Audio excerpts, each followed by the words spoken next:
मुझे इससे कोई फर्क नहीं पड़ता कि मुझसे पहले इस कुर्सी पर कौन बैठा था। मुझे सिर्फ उससे मतलब है जो उन्होंने छिपाने की कोशिश की।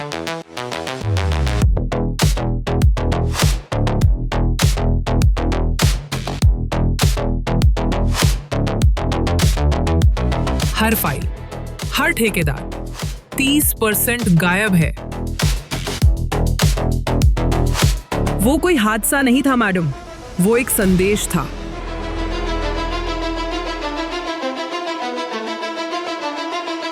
तुम यहाँ नहीं हो अनन्या। उन चीजों को मत ढूंढो जो तुम्हें पसंद नहीं आएंगी। उसकी मौत खराब ड्राइविंग की वजह से नहीं हुई। वो इसलिए मारा गया क्योंकि वो गाड़ी चलाकर तुम्हारे पास आया था।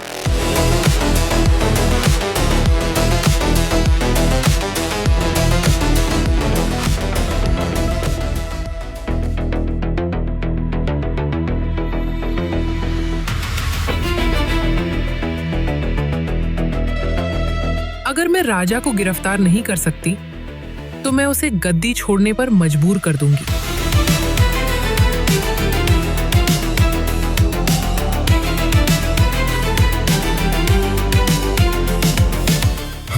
हादसे तो रोज होते हैं मैडम डीएम।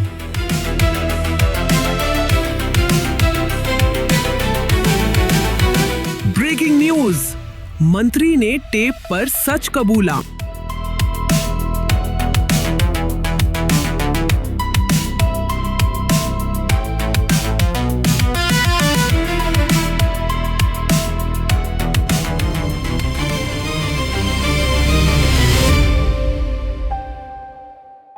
एक सफेद सरकारी एसयूवी डिस्ट्रिक्ट कलेक्ट्रेट के धूल भरे गेट से अंदर आती है। सुबह की धूप विंडशील्ड पर पड़ती है और आंखों में चुभती है जैसे ही गाड़ी धीमी होती है। गाड़ी पोर्टिको में रुकती है जहां ऑफिस स्टाफ का एक ग्रुप इंतजार कर रहा है। ड्राइवर फुर्ती से बाहर निकलता है और पीछे का दरवाजा खोलता है।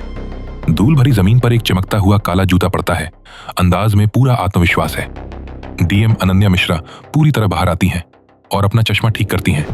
वो बिल्डिंग को किसी हैरानी से नहीं बल्कि एक तेज और परखने वाली नजर से देखती हैं। स्टाफ हाथ में माला लेकर उनकी तरफ लपकता है, चेहरे पर बनावटी मुस्कान लिए।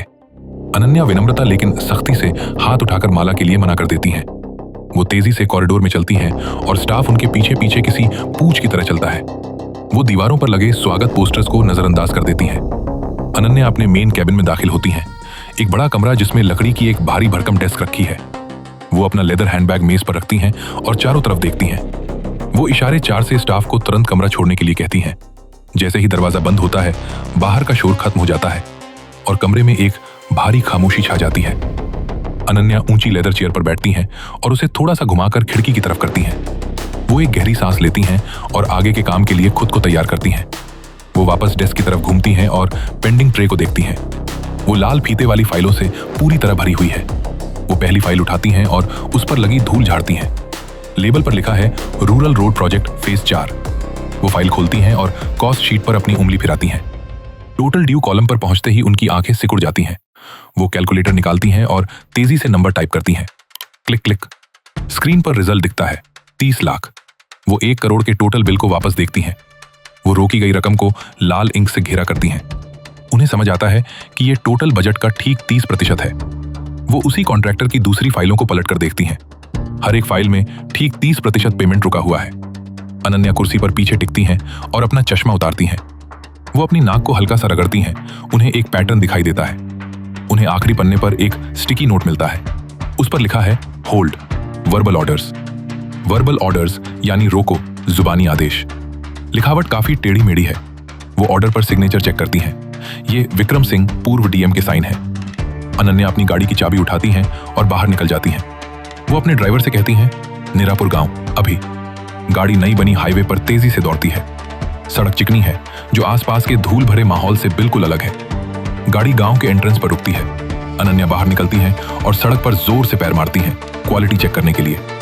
वो नालियों और ड्रेनेज की जांच करती हैं। सब कुछ नियम के हिसाब से बना है। पेमेंट रोकने का कोई कारण नहीं है। उनकी नजर एक साइन बोर्ड पर पड़ती है, कॉन्ट्रैक्टर नरेश शर्मा कंस्ट्रक्शन। वो अपने फोन से उसकी फोटो लेती हैं। वो पास खड़े सरपंच की तरफ मुड़ती हैं। नरेश शर्मा कहाँ है? मुझे उनसे मिलना है। सरपंच हिचकिचाता है, घबराहट में अपने पीछे देखता है और फिर फुसफुसाता है, वो सिटी हॉस्पिटल में है मैडम। भयानक एक्सीडेंट हुआ, या लोग ऐसा कहते हैं। खबर सुनकर अनन्या के चेहरे के भाव सख्त हो जाते हैं। वो रूखेपन से सिर हिलाती है और वापस अपनी कार की ओर मुड़ते हुए ड्राइवर को इशारा करती है। सफेद एसयूवी संकरी सड़क पर यू टर्न लेते हुए धूल का गुबार उड़ाती है। गांव वाले खामोशी से कार को जाते हुए देखते हैं। कार शहर के अस्त व्यस्त ट्रैफिक को चीरते हुए सायरन बजाते हुए निकलती है। अनन्या पीछे बैठी है और अपनी गोद में रखी कॉन्ट्रैक्टर की फाइल को दोबारा जांच रही है। सामने सिटी हॉस्पिटल दिखाई देता है, एक बड़ी भीड़ से भरी इमारत जिसका सफेद पेंट उखड़ रहा है। प्रवेश द्वार पर एम्बुलेंस और लोगों का जमावड़ा है। अनन्या बाहर निकलती है और उसका सुरक्षा गार्ड भीड़ के बीच से रास्ता बनाता है। वो लोगों की घूरती नजरों को नजरअंदाज करते हुए तेज कदमों से चलती है। वो रिसेप्शन डेस्क के पास पहुंचती है। नर्स ऊपर देखती है और डीएम को देखकर हैरान रह जाती है और हड़बड़ाहट में रजिस्टर टटोलने लगती है। Naresh Sharma, ICU ward 4। Nurse हकलाते हुए एक लंबे अंधेरे कॉरिडोर की ओर इशारा करती है। अनन्या आगे के निर्देशों का इंतजार नहीं करती। अनन्या कॉरिडोर के आखिर में पहुंचती है जहां आईसीयू स्थित है। वार्ड 4 के दरवाजे के बाहर खाकी वर्दी में एक पुलिस वाला प्लास्टिक की कुर्सी पर बैठा ऊँग रहा है। पुलिस वाला हड़बड़ाकर खड़ा हो जाता है, अपनी बेल्ट ठीक करता है और डीएम को वहां खड़ा देखकर दंग रह जाता है। वो उसे हटाते हुए आगे बढ़ती है और दरवाजा खोलती है। एंटीसेप्टिक और बीमारी की गंध तुरंत उसे महसूस होती है। अंदर बिस्तर पर नरेश शर्मा लेटा है, जिसे बहुत सारी पट्टियां बंधी हैं। उसका पैर ट्रैक्शन में है और चेहरा सूजा हुआ है, जिस पर चोट के निशान है। एक महिला, शायद उसकी पत्नी, बिस्तर के पास स्टूल पर बैठी है। अनन्या अपने चेहरे के भाव नरम करती है और बिस्तर के पास जाती है। मैं नई डीएम हूं, मैं मदद करने आई हूं। क्या हुआ था? नरेश अपनी आंखें खोलता है। वो अनन्या को देखता है लेकिन कुछ बोलता नहीं है। वो उसके पीछे खुले दरवाजे की ओर देखता है जहां पुलिस वाला देख रहा है। मुझे एक्सीडेंट के बारे में बताइए नरेश जी, अनन्या जोर देकर कहती है। क्या वाकई ब्रेक फेल हुआ था? कमरे में सन्नाटा छा जाता है। केवल हार्ट मॉनिटर की बीप बीप की आवाज आ रही है, जो थोड़ी तेज हो जाती है। पत्नी फुसफुसाती है, कृपया जाइए मैडम, इससे पहले कि वो आपको हमसे बात करते देख लें। हमारे बच्चे हैं। अनन्या को खतरे का एहसास होता है। अपने पर्स से एक कार्ड निकालती है और गार्ड की नजर बचाकर उसे तकिए के नीचे दबा देती है। वो आखिरी बार पुलिस वाले को घूर कर देखती है, जिससे वो अपनी नजरें झुकाकर जूतों को देखने लगता है। वो वापस अपनी कार की ओर चलती है। उसका दिमाग तेजी से दौड़ रहा है। वो जानती है कि ये कोई साधारण एक्सीडेंट नहीं है, ये एक साजिश है। जैसे ही उसकी कार अस्पताल के गेट से बाहर निकलती है, अनन्या साइड मिरर में देखती है। काले शीशों वाली एक ब्लैक स्कॉर्पियो उनके पीछे निकलती है। अनन्या उस कार को अपना पीछा करते हुए देखती है। वो अपना फोन निकालती है और एक नंबर डायल करती है। रवि, मुझे सेफ हाउस पर मिलो, अपना लैपटॉप लेते आना। सफेद एसयूवी अचानक एक संकरी गली में तेज बायां मोड़ लेती है। अनन्या पीछे मुड़कर देखती है कि क्या काली एसयूवी ने भी वो मोड़ लिया है। काली स्कॉर्पियो मोड़ चुक जाती है और मेन रोड पर तेजी से आगे निकल जाती है। कार एक पुराने जर्जर सरकारी सर्किट हाउस के पास रुकती है, जो बरगद के घने पेड़ों के पीछे छिपा हुआ है। अनन्या ड्राइवर को गाड़ी पीछे की तरफ पार्क करने और लाइटें बंद रखने का निर्देश देती है। वो अपनी फाइल को कसकर पकड़े हुए रात की उमस भरी हवा में बाहर कदम रखती है। वो भारी लकड़ी के दरवाजे पर एक खास लय में खटखटाती है। दरवाजा थोड़ा सा खुलता है, जिससे पीली रोशनी की एक लकीर दिखाई देती है। रवि, एक नौजवान जिसने कमरा धूल से भरा है और पुराने फर्नीचर पर सफेद चादरें ढकी हुई हैं। बीच में एक टूटी फूटी मेज पर रखा आधुनिक लैपटॉप सेटअप चमक रहा है। अनन्या फाइल को मेज पर फेंकती है। मुझे विक्रम सिंह के कॉल डिटेल रिकॉर्ड्स चाहिए, पिछले 60 दिनों के। रवि हिचकिचाता है। उसकी उंगलियां कीबोर्ड पर रुकी हुई हैं। मैडम, एक सीनियर ऑफिसर के प्राइवेट लॉग्स एक्सेस करना, अगर हम पकड़े गए तो मेरी नौकरी चली जाएगी। अनन्या आगे झुकती है। उसकी आवाज धीमी और सख्त है। अगर हमने ऐसा नहीं किया तो एक आदमी मर जाएगा। टाइप करो रवि। रवि सिर हिलाता है और तेजी से टाइप करने लगता है। काली स्क्रीन पर कोड की लाइनें तेजी से नीचे आती हैं। हो गया, रवि फुसफुसाता है। स्क्रीन पर हजारों लाइनों वाली एक स्प्रेडशीट खुल जाती है। अनन्या एक कुर्सी खींचती है। समय के हिसाब से फिल्टर करो। रात 11 बजे से सुबह 4 बजे के बीच की कॉल्स देखो। रवि फिल्टर लगाता है। लिस्ट छोटी हो जाती है। एक नंबर बार बार दिखाई देता है, जिसके अंत में 9900 है। ये 9900 कौन है? अनन्या पूछती है। रवि रिवर्स लुकअप करता है। ये एक अनरजिस्टर्ड सिम है, एक बर्नर फोन। इस बर्नर फोन की लोकेशन पता करो कि जब ये कॉल्स आई थी तो ये कहाँ था। अनन्या आदेश देती है। स्क्रीन पर एक डिजिटल नक्शा दिखाई देता है। एक खास जगह पर लाल रंग का बिंदु चमकता है। अनन्या उस जगह को तुरंत पहचान लेती है। ये नरेश शर्मा का ऑफिस है, उसे एहसास होता है। विक्रम देर रात बर्नर फोन से नरेश को कॉल कर रहा था। अनन्या नतीजा निकालती है। आखिरी कॉल की अवधि चेक करो। एक्सीडेंट से 1 रात पहले 14 मिनट। रवि पढ़कर बताता है। बर्नर फोन के लिए ये एक लंबी बातचीत है। अनन्या कमरे में टहलने लगती है। वो उसे धमका रहा था या सौदा कर रहा था। नरेश ने मना कर दिया तो विक्रम घबरा गया। रवि पिछले मंगलवार के लिए विक्रम के सरकारी फोन की लोकेशन को नरेश के फोन की लोकेशन से मिलाओ। अनन्या आदेश देती है। रवि फिर से टाइप करता है। नक्शे पर 2 रंगीन रेखाएं दिखाई देती हैं, एक नीली एक हरी। रेखाएं एक जगह पर मिलती हैं जिस पर लिखा है the coffee house Civil Lines. समय दोपहर 2 बजे का है। पकड़ा गया। अनन्या फुसफुसाती है। वे व्यक्तिगत रूप से मिले थे और उस जगह पर कैमरे लगे हैं। अगली सुबह सफेद सरकारी एसयूवी पॉश सिविल लाइंस इलाके में द कॉफी हाउस के सामने रुकती है। ये पुरानी शैली की जगह है जिसकी बनावट अंग्रेजों के जमाने की है और इसमें बड़ी बड़ी कांच की खिड़कियां हैं। अनन्या बाहर निकलती है। वो अपने सुरक्षा गार्ड को दरवाजे पर इंतजार करने का इशारा करती है। वो कैफे में दाखिल होती है। वहां हल्की रोशनी है। भुनी हुई कॉफी बीन्स और पुरानी लकड़ी की महक आ रही है और छत के पंखे धीरे धीरे घूम रहे हैं। वो कमरे में नजर दौड़ाती है और कोने वाला बूथ टेबल 4 देखती है। वो छत पर लगे डोम कैमरे की सीधी नजर में है। मैनेजर एक अधेड़ उम्र का आदमी जिसकी चिकनी मूछें हैं, तौलिए से हाथ पोंछते हुए तेजी से पास आता है। वो उन्हें पहचान लेता है और तुरंत डर जाता है। मैडम डीएम, क्या सौभाग्य है, प्लीज बैठिए। कॉफी? वो हकलाता है। अनन्या खड़ी रहती है। धीरे धीरे अपना चश्मा उतारती है। मुझे कॉफी नहीं चाहिए। मुझे पिछले मंगलवार की आपके सिक्योरिटी सिस्टम की हार्ड ड्राइव चाहिए। अनन्या शांति से लेकिन सख्ती से कहती है। मैनेजर की मुस्कान गायब हो जाती है। मैडम, सिस्टम वो हर 24 घंटे में ओवरराइट हो जाता है। पुराना डेटा चला गया है। अनन्या काउंटर के पीछे रखी महंगी नई एस्प्रेसो मशीन पर नजर डालती है। अच्छी मशीन है, इंपोर्टेड है, बहुत महंगी होगी। वो वापस मैनेजर की तरफ मुड़ती है। अगर फुटेज चली गई है तो शायद मुझे फूड सेफ्टी इंस्पेक्टर को बुलाना चाहिए। ये किचन अस्वच्छ लग रहा है। मैनेजर तुरंत टूट जाता है। प्लीज मैडम, कोई इंस्पेक्शन नहीं। ड्राइव पिछले ऑफिस में है। वे तंग पिछले ऑफिस में जाते हैं। वो बिखरा हुआ है, बिलों के ढेर और एक धूल भरे कंप्यूटर मॉनिटर से भरा है। अनन्या खुद कंप्यूटर पर बैठती है, मैनेजर को एक तरफ हटाते हुए। पासवर्ड? वो मांग करती है। वो बुदबुदाते हुए पासवर्ड बताता है। अनन्या लॉगिन करती है और सीसीटीवी आर्काइव फोल्डर खोलती है। वो तारीख पर जाती है, मंगलवार 14 बजे।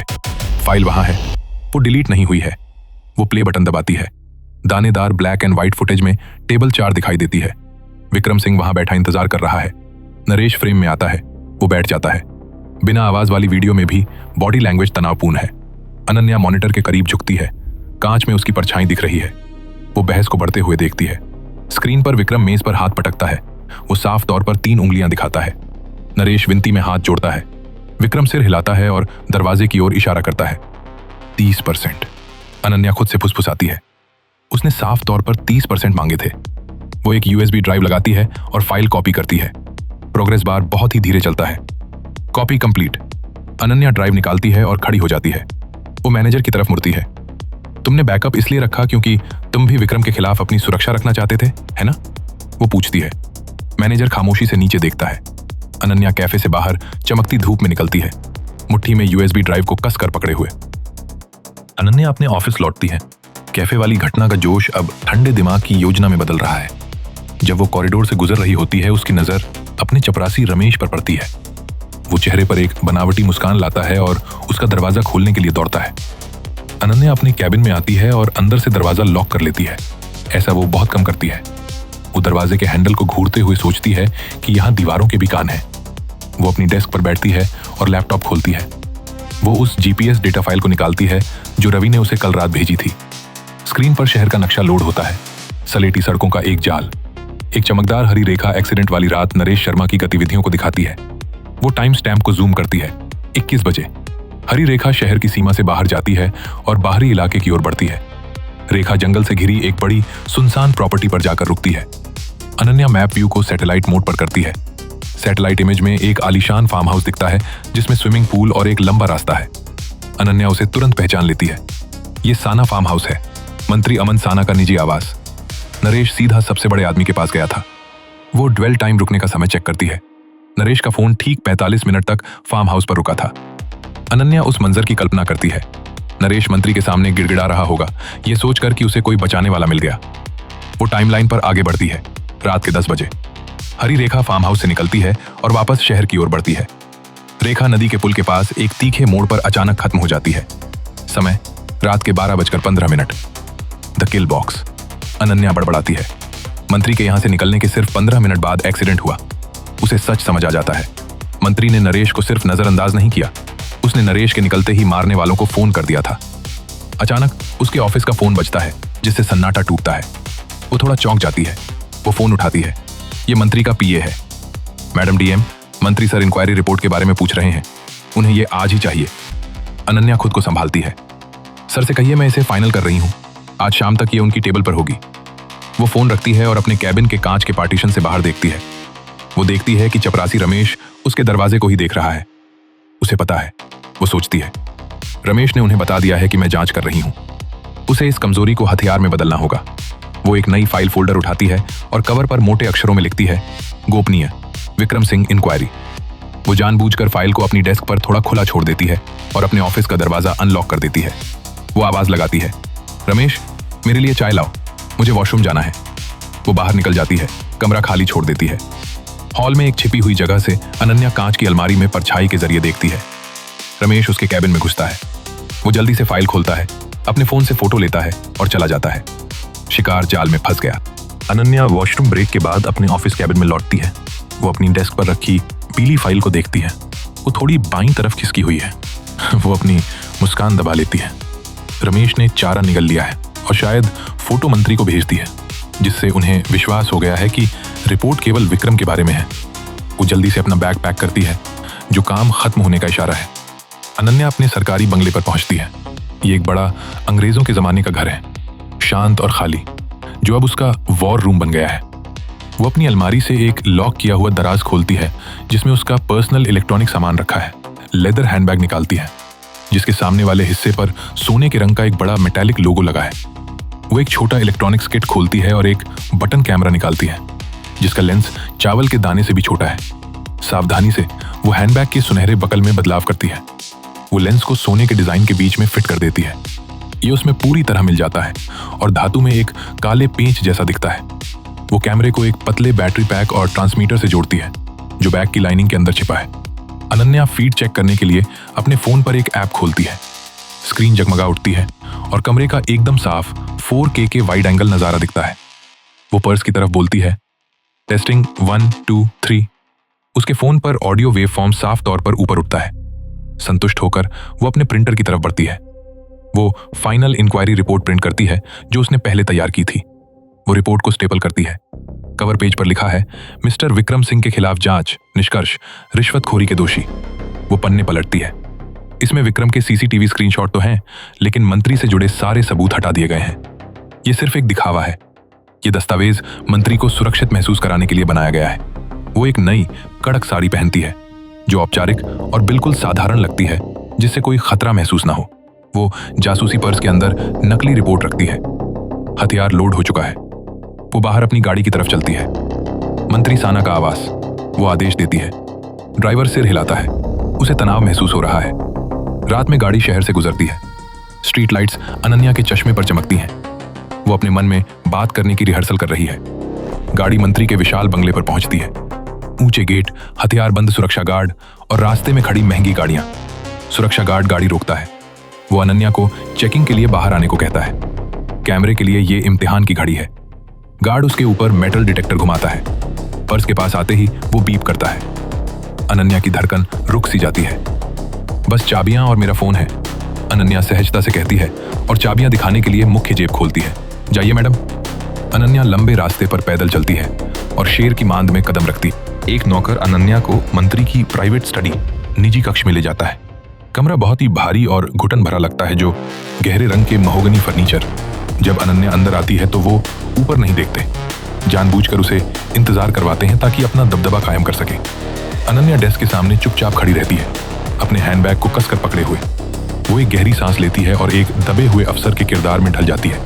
आखिरकार साना अपना पेन नीचे रखते हैं और अपने पढ़ने वाले चश्मे के ऊपर से उसे देखते हैं। तो मैडम डीएम, सुना है आप काफी व्यस्त रही हैं। सर, आपके आदेश अनुसार मैंने जांच पूरी कर ली है, अनन्या कहती है। उसकी आवाज में हल्की कंपकपी है। वो डेस्क की ओर आगे बढ़ती है। वो अपना काला हैंडबैग डेस्क के किनारे पर रखती है। उसे सावधानी से इस तरह जमाती है कि उसका सुनहरा बकल सीधे मंत्री की तरफ हो। वो मेज पर पीली कॉन्फिडेंशियल फाइल उनकी तरफ सरकाती है। नतीजे परेशान करने वाले हैं सर। साना फाइल खोलते हैं, वो पन्नों पर नजर दौड़ते हैं, अपना नाम ढूंढते हैं। जैसे जैसे वो पन्ने पलटते हैं, उनका तनाव कम होता जाता है। उन्हें सिर्फ विक्रम का नाम, विक्रम की सीसीटीवी फोटो और विक्रम के खिलाफ आरोप दिखते हैं। विक्रम विक्रम विक्रम। साना हंसते हुए फाइल वापस फेंकते हैं। ये रिपोर्ट कहती है कि सारा जिम्मा उसी का है। जी सर, सबूत पक्के हैं। मैं आज रात ही मिस्टर विक्रम सिंह के लिए अरेस्ट वारंट तैयार कर रही हूँ, अनन्या मजबूती से कहती है। साना की मुस्कान तुरंत गायब हो जाती है। वो आगे झुकते हैं, उनकी आवाज भारी और डरावनी हो जाती है। गिरफ्तार? तुम्हें गिरफ्तार करने की इजाजत किसने दी? लेकिन सर, उन्होंने 30% रिश्वत मांगी थी। ये एक अपराध है। अनन्या हकलाते हुए एक नादान अफसर का नाटक करती है। साना डेस्क पर जोर से हाथ मारते हैं। तुम बच्ची हो अनन्या, क्या तुम्हें लगता है कि विक्रम वो पैसा रखता है? तुम्हें लगता है कि वो 30% अकेले खाता है? अनन्या चुप रहती है, उन्हें बोलने देती है।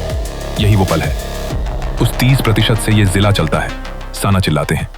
उससे रैलियों, पोस्टरों और चुनावों का खर्चा निकलता है। वो मेरे पास आता है। लेकिन नरेश शर्मा, अनन्या फुसफुसाती है, उन्हें और उकसाते हुए। वो मदद के लिए आपके पास आए थे? साना पीछे मुड़ते हैं। खिड़की की रोशनी में उनकी काली आकृति दिखती है। नरेश बेवकूफ था। मैंने उससे तेने को कहा था। उसने मीडिया के पास जाने की धमकी दी। वो वापस अनन्या के पास आते हैं और उसके ऊपर झुकते हैं। तो हमें उसे खामोश करना पड़ा। ट्रक के ब्रेक फेल हो जाते हैं, एक्सीडेंट हो जाते हैं। तुम तो जानती ही हो। अनन्या का दिल तेजी से धड़कने लगता है। उन्होंने अभी अभी हत्या की बात कबूल कर ली। तो एक्सीडेंट पहले से प्लान किया गया था? वो पूछती है, रिकॉर्डिंग के लिए बात साफ करने के लिए। जो चाहे कह लो, साना ताना मारते हैं। लेकिन अगर तुमने विक्रम को गिरफ्तार किया तो तुम इस चेन को तोड़ दोगी, और अगर चेन टूटी तो शायद तुम्हारा भी एक्सीडेंट हो जाए। वो रिपोर्ट उठाते हैं और कवर पेज को बीच से फाड़ देते हैं। नई रिपोर्ट लिखो, आकस्मिक मृत्यु, फाइल बंद करो। वो फटे हुए कागज अनन्या पर फेंकते हैं। दफा हो जाओ और होशियारी मत दिखाना। अनन्या धीरे से खड़ी होती है। वो अपना हैंडबैग उठाती है। मैं समझ गई सर, पैगाम मिल गया। वो मुड़ती है और दरवाजे की तरफ चलती है। उसके पैर कांप रहे हैं। रिकॉर्डिंग उसके पास है। अनन्या मंत्री के बंगले के रास्ते ड्राइववे से अपनी कार की ओर चलती है। वो गेट पार करने तक धीरे और हारे हुए अंदाज में चलती है। फिर उसकी चाल तेज हो जाती है। वो अपनी कार की पिछली सीट पर छलांग लगाती है और तुरंत दरवाजा लॉक कर देती है। चलो, वो आदेश देती है। उसकी सांस फूल रही है। वो मेमोरी कार्ड को सीधे अपने लैपटॉप में लगाती है। वीडियो फाइल लोड होती है। वो वीडियो को उस समय टाइम स्टैम्प पर ले जाती है जहां मंत्री कहता है, ट्रक के ब्रेक नहीं होते, एक्सीडेंट हो जाते हैं। वो एक एनक्रिप्टेड ईमेल क्लाइंट खोलती है। वो प्राप्तकर्ताओं को जोड़ती है। खबर आज, रिपब्लिक आज, सच तक, सोशल मीडिया, क्राइम ब्रांच, राष्ट्रपति कार्यालय। उसकी उंगली सेंड बटन पर रुकती है। वो क्लिक करती है। प्रोग्रेस बार स्क्रीन पर तेजी से आगे बढ़ता है। सेंट, बम गिर चुका है। दिल्ली का एक न्यूज रूम। एक एडिटर अपने मॉनिटर को देखता है। उसकी आंखें फटी की फटी रह जाती हैं। वो चिल्लाता है, प्रसारण रोको, हमारे पास ब्रेकिंग न्यूज है। सड़क किनारे चाय की एक टपरी, मेज पर रखा टीवी झिलमिलाता है। रोज का नाटक रुक जाता है और ब्रेकिंग न्यूज फ्लैश होती है। टीवी स्क्रीन पर जासूसी फुटेज चलने लगती है। मंत्री साना की आवाज, एक्सीडेंट हो जाते हैं, शांत रात में जोर से गूंजती है। मंत्री साना की स्टडी। वो अपनी जीत का जश्न मनाते हुए ड्रिंक डाल रहे हैं। उनका फोन बजने लगता है। फिर लैंडलाइन बजता है। फिर उनका पीए दौड़ता हुआ अंदर आता है। पीए दीवार पर लगा बड़ा टीवी चालू करता है। साना न्यूज पर अपना ही चेहरा देखते हैं और फर्श पर चकनाचूर हो जाता है। न्यूज स्टिकर पर लिखा है, अरेस्ट साना। दुनिया भर में ट्रेंड कर रहा है। पार्टी हाईकमान ने मंत्री को सस्पेंड किया। राजनीतिक पतन तुरंत शुरू हो जाता है। विक्रम सिंह का आवाज। सायरन बजाती पुलिस वैन उसके गेट के बाहर आकर रुकती है। पुलिस दरवाजा तोड़ देती है। वे विक्रम को पजामे में ही घसीटते हुए बाहर लाते हैं। वो चिल्ला रहा है और कैमरों से अपना चेहरा छिपाने की कोशिश कर रहा है। मंत्री साना का बंगला। ये मीडिया वैन और पुलिस के समुद्र से घिर गया है। गेट जबरदस्ती खोले जाते हैं। पुलिस कमिश्नर स्टडी में दाखिल होते हैं। वो साना के कंधे पर हाथ रखते हैं। सर, कृपया हमारे साथ चलिए। साना को हथकड़ी लगाकर बाहर लाया जाता है। कैमरों की फ्लैश बल्ब रात को दिन में बदल देती हैं। घमंडी मंत्री अब एक कैदी है। अनन्या की कार शहर के ऊपर एक शांत पहाड़ी पर खड़ी है। वो अपने फोन पर खबर देखती है। वो उसे बंद कर देती है। अगली सुबह डिस्ट्रिक्ट कलेक्ट्रेट के ऊपर सूरज उगता है। हवा ज्यादा साफ महसूस होती है। अनन्या अपने ऑफिस में आती है। स्टाफ खड़ा हो जाता, डर से नहीं बल्कि इस बार सच्चे सम्मान से। अनन्या नरेश शर्मा की पेंडिंग पेमेंट फाइल उठाती है। वो पूरी रकम के लिए रिलीज ऑर्डर साइन करती है। अस्पताल का वार्ड। नरेश गिरफ्तारी की खबर देखता है। उसकी पत्नी अनन्या का भेजा हुआ चेक हाथ में पकड़े हुए है। राहत से उनकी आंखों में राहत के आंसू हैं। अनन्या अपने ऑफिस की खिड़की के पास खड़ी है और बाहर लहराते हुए भारतीय झंडे को देख रही है। वो अब अगली फाइल के लिए तैयार है।